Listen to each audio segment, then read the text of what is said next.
сайри ҷаҳонии ҷудо гранд-слами Анталияи Туркия оғоз гардид. Дар рӯзи аввали рақобатҳо кишвари моро ду ҷудокор Муҳаммад Солеҳ Қувватов дар вазни то 60 кило ва Обид Ҷебов дар вазни то 66 кило намояндагӣ намуданд.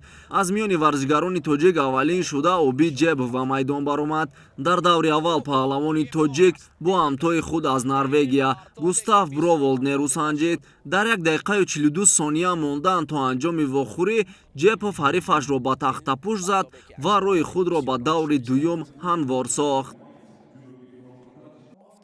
Дар даври дуюм паҳлавони тоҷик Обид Ҷебов бо қаҳрамони бозиҳои олимпӣ Рио 2016 варзишгари муваффақи итолиёвӣ Фабио Басиле дастбагир ебон шуд.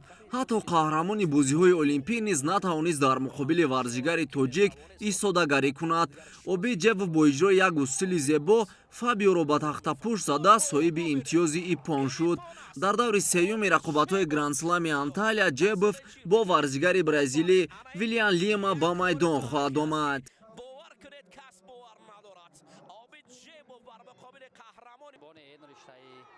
дар даври сеюми мусобиқа Ҷебов бо варзишгари шинохтаи бразилӣ қаҳрамони ҷаҳон Марокаш 2019 ва барандаи нишони нуқраи гранд-слами Анталия дар соли гузашта Виллиан Лима ба майдон баромад.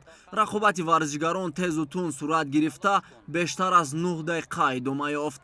дар ҷараёни рақобат ҳарду варзишгар сараввал душидое гирифтанд. дар оғози дақиқаи шашуми голденскор Обид Ҷебов бо шидои сеюм муҷозот гардида аз идомаи рақобатҳои гранд-слами Анталия бенасиб шуд. Муҳаммад Солеҳ Қувватов варзишгари ҷавону умедбахши кишвар ки дар вазни 60 кило ҳунарнамоӣ мекунад дар даври аввали мусобиқаи гранд-слами Анталия аз ҷудокори таҷрибадори узбек Дилшодбек Баротов шикаст хӯрд. дар рақобати мазкур паҳлавони узбек бо як вазари Муҳаммад Солеҳ Қувватовро мағлуб сохт. бо ҳамин тартиб рӯзи аввали гранд-слами Анталияи Туркия барои варзишгарони тоҷик бидуни ба даст овардани медал ба анҷом расид. дар рӯзи дуюми мусобиқа Беҳрӯзи Хоҷазода дар вазни то 73 кило дар даври аввал бо намояндаи Финландия Олтин Валтер нерӯ месанҷад. Шодмон Ризоев дар вазни то 81 кило ва Ҷаҳонгир Маҷидов зери вазни то 90 кило дар рӯзи охири гранд-слам ба майдон хоҳанд омад.